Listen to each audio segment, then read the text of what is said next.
dia, né, eu diria que eu escolhi educação física por uma forte influência, né, da questão da minha ligação com o esporte, né, na escola, com a atividade física na escola. Eu lembro que eu jogava basquete na escola e isso me estimulou muito a fazer educação física. Em seguida também eu tive a oportunidade de servir o Exército Brasileiro, fiquei 1 ano no Exército, e a gente também tinha muitas atividades físicas que eram realizadas dentro do quartel, inclusive tinha os testes de aptidão física, né, os TAFs, tinha toda uma participação também ligada ao esporte, sobretudo com as corridas. Então essa minha ligação com o esporte, com a atividade física no Exército, acabou me motivando para fazer educação física. Foi isso que me levou a fazer educação física. Eu tive 2 eventos que me marcaram muito, né? Foi a primeira vez que eu fiz vestibular. Eu não fiz para educação física, eu fiz para engenharia agrônoma, né? E aí eu não consegui êxito nesse vestibular. E quando foi no seguinte eu fui fazer o vestibular, aí sim eu já fiz para educação física, mas eu não consegui ser aprovado nos testes físicos, nos testes de coordenação motora, que eram testes que eram feitos para aqueles que realmente queriam fazer educação física. E aí eu tomei uma decisão de realmente de treinar, de me preparar, e quando foi no ano seguinte eu fiz os testes, e aí sim eu entrei no curso de educação física. A minha história de educação física ela pode ser dividida em 2 tempos. Um primeiro tempo em que eu fiz o curso de educação física e me voltei todo para o ensino nas escolas públicas, né? Trabalhei em escolas, né? Ministrando aula de educação física para crianças, adolescentes e jovens, e depois eu resolvo investir na carreira acadêmica. E aí eu venho realmente para a universidade, no momento em que eu entrei no curso de educação física como graduado em educação física. Hoje já é impossível a gente entrar na universidade como graduado. E aí eu fiz toda uma formação para me tornar professor universitário depois. Então, assim, eu diria que a minha história de educação física é dividida nesses 2 tempos. Né? Tem um tempo em que eu trabalhei como professor em escolas públicas, ministrando aula de educação física nas escolas, né? E em seguida também tive a experiência também na escola privada, mas foi um pouco tempo. Né? Eu ministrei aula no Colégio Pinóquio, né? Eu nem sei se existe mais essa escola na cidade, e trabalhei também na aldeia SOS, né? Um tempo também lá com educação física. Aí trabalhei no Luiz Ramalho, que é uma escola do estado, Mangabeira, e trabalhei no Maria de Fátima Souto, que também é uma escola pública também lá em Mangabeira.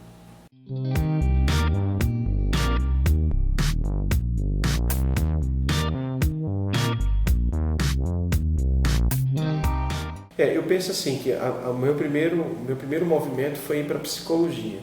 Por quê? Porque como eu queria trabalhar com educação física infantil, né, então eu sei que eu trabalhava com jogos, com recreação, com atividade física lúdica, mas precisava ter um conhecimento mais detalhado do desenvolvimento da criança, da psicologia infantil, da formação da personalidade. Aí foi aí quando eu fui fazer o curso de psicologia. Né, eu consegui, naquele período, um crédito educativo, que financiou a minha universidade, né? Eu fiz o curso no antigo IP, que depois passou o Unip e agora foi vendida para Cruzeiro do Sul. Lá eu fiz meu curso de psicologia, me interessei muito pela psicologia infantil por conta dessas minhas inquietudes com a educação física escolar, né? Educação física infantil. Fiz especialização em educação física infantil, então assim, a psicologia foi muito nessa direção.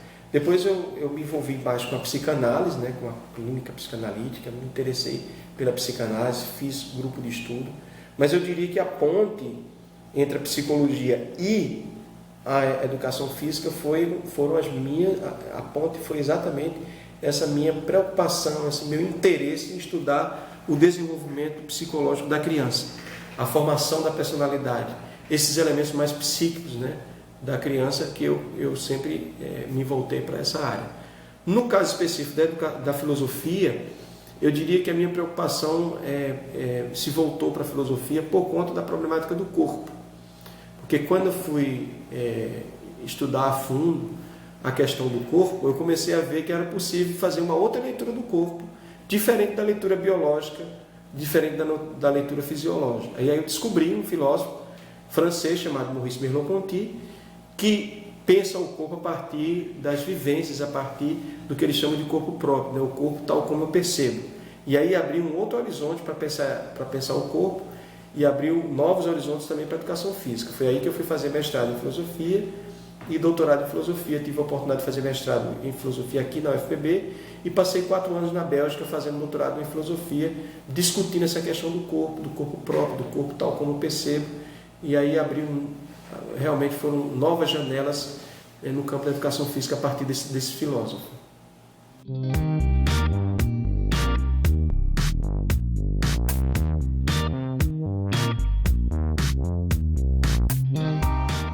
Eu tive um marco assim, na história da minha vida que foi muito interessante.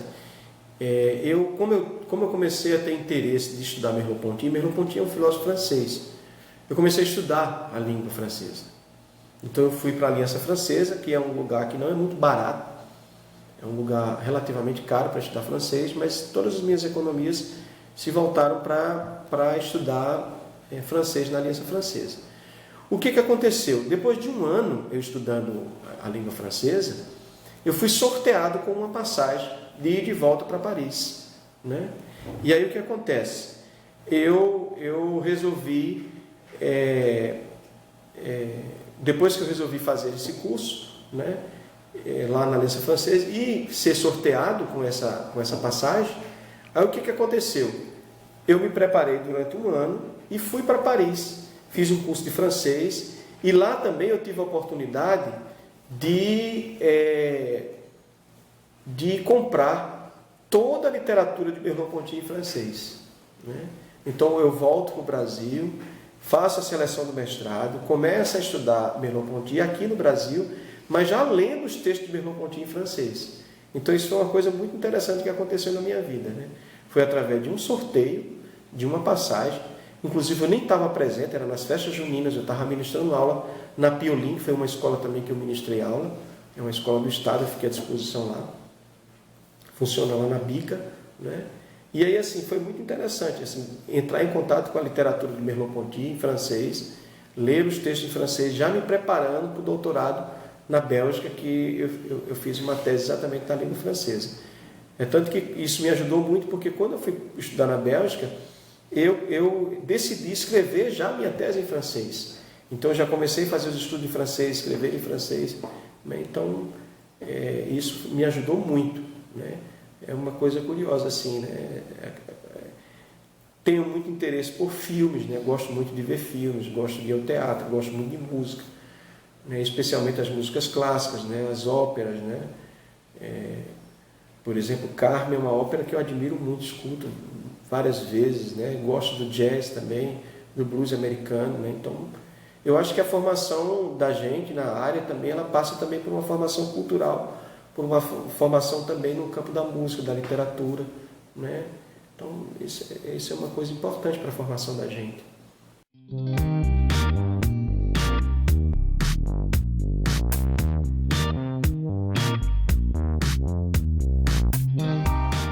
Nesse momento, o que eu venho fazendo é mais assim caminhadas, né? Mas eu sinto a necessidade de voltar à academia, né? Eu vinha fazendo uma atividade física regular na academia, né? Em especial musculação.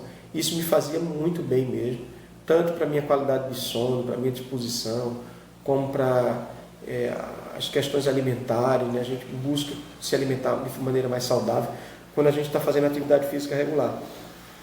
E eu percebo claramente que só a caminhada não é suficiente. É preciso me envolver realmente com essa atividade da musculação. Eu tive um grande tempo da minha vida fazendo corridas de rua, né? Na época que eu fazia o curso de educação física, eu me apaixonei por corrida de rua, participei de várias corridas, inclusive corri uma maratona uma vez na vida. Isso também foi muito importante. Mas eu sinto que eu preciso voltar para as atividades físicas na academia.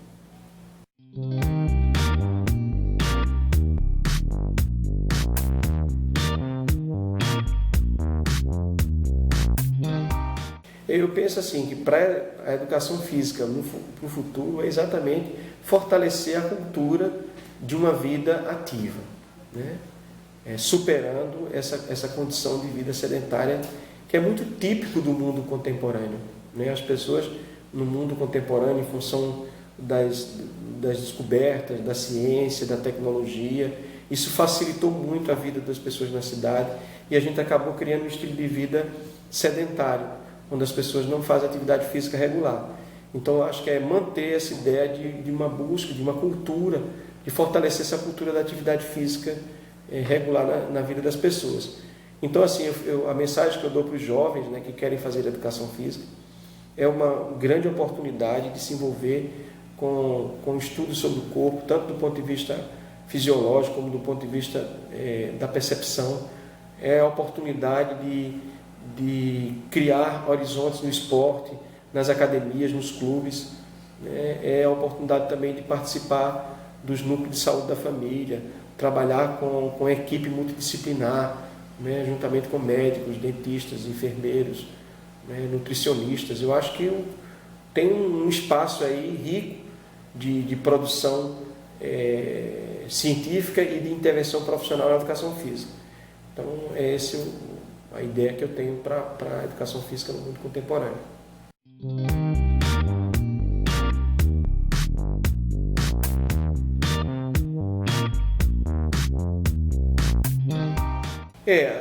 Os cursos, né, de educação física no Brasil, né, eles se espalharam por muitas universidades, inclusive nas universidades públicas e privadas. A questão é que hoje nós temos a formação em licenciatura, que é para preparar profissionais para atuar na educação básica. E aí eu vejo realmente uma defasagem muito grande da formação nessa área, na área de licenciatura. Eu penso que as universidades públicas precisam fortalecer os cursos de licenciatura, né? Penso que também é preciso fortalecer a pós-graduação na educação física. A gente, inclusive, aqui na Paraíba, a gente está bem servido nessa área, porque a gente tem um programa de pós-graduação que tem mestrado e doutorado juntamente com a Universidade de Pernambuco. Então, isso é uma coisa muito rica. Eu acho que a universidade precisa realmente fortalecer as pesquisas em educação física. Não faz sentido hoje a gente fazer atividade física sem ter um embasamento científico, sem ter um estudo científico por trás. Eu acho que a universidade tem um papel importantíssimo nessa área, na área do estudo, na área da produção de conhecimento científico, na área da educação física. Então, eu acho que é importante ressaltar esses elementos, né, com relação à universidade.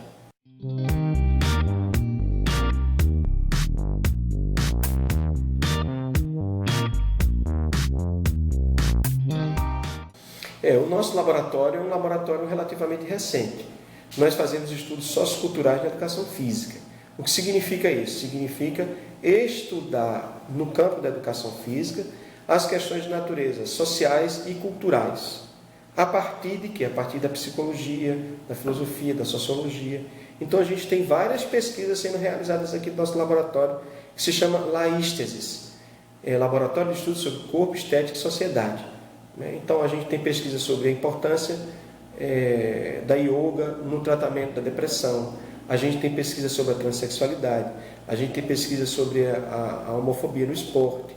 A gente tem pesquisa sobre a questão dos idosos, né? A gente tem pesquisa sobre a atuação do profissional de educação física no NASF. A gente tem pesquisa sobre diferentes aspectos, né, da vida humana, né, numa perspectiva social. Então a gente tem várias publicações, tanto de artigos como de textos, né, através de capítulos de livro e de livros nessa área.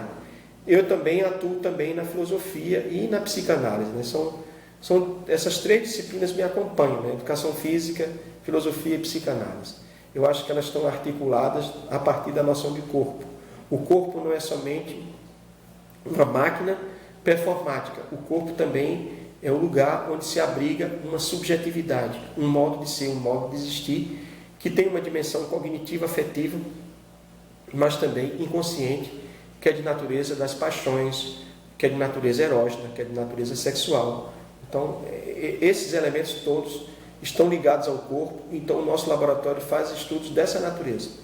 Então, eu me sinto hiper feliz de estar aqui no laboratório, estudando, pesquisando com os nossos alunos, né? Tanto da graduação, como do mestrado, como do doutorado, Então, assim, para mim é uma coisa muito importante que eu faço com muito carinho, com muito empenho, com muita dedicação.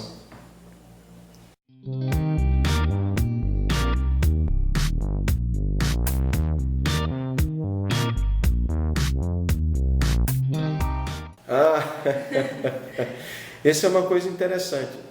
Essa expressão caríssimo, ela tem na Bíblia, né? Ela é muito usada nas cartas de Paulo, né? Ela se faz muito presente. Se vocês lerem as cartas de Paulo, né? As cartas de Paulo aos Romanos, Efésios, Coríntios, né? Essas cartas todas, vocês vão encontrar a expressão caríssimo, né? Mas assim, eu tive a oportunidade de estudar, quando estava fazendo um curso de filosofia, eu cursei uma disciplina na graduação e uma disciplina no mestrado com o professor Rui Gomes Dantas. É uma pessoa muito querida minha, uma pessoa que eu gosto muito, tenho um carinho muito especial por ele. E ele fazia altas reflexões filosóficas nas disciplinas, utilizando a expressão caríssimo, né? Como se ele chamasse os filósofos de caríssimo. Por exemplo, ele ia falar um debate entre Kant e Hegel, por exemplo. Então ele chamava essa história.